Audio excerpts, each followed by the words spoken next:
हिरण्यवर्णां हरिणीं सुवर्णरजतस्रजां चन्द्रां हिरण्मयीं लक्ष्मीं जातवेद ममावह तां महावह जातवेद लक्ष्मीमनपगामिनीं यस्यां हिरण्यं विन्देयं कामस्वं पुरुषानहम्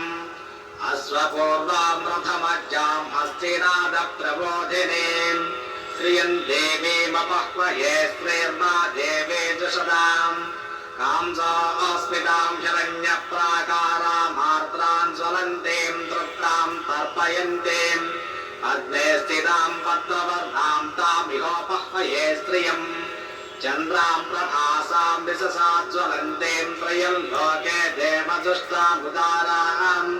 तां पद्मदेवीं शरणमहं प्रपद्ये लक्ष्मीर्मे नश्यतां त्वां वरुणे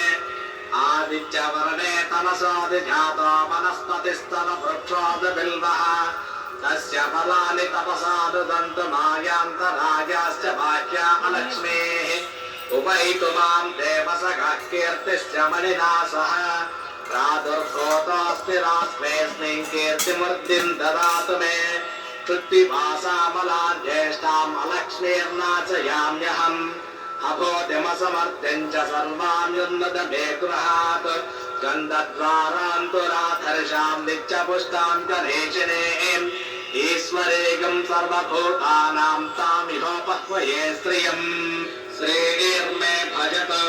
अलक्ष्मीर्मे नश्यत मनसः काममागोतिं वाचः सत्यमसेमहे असोनागुं रूपमन्नश्च मयि श्रेयतां यशः कर्दमेन प्रजाभूता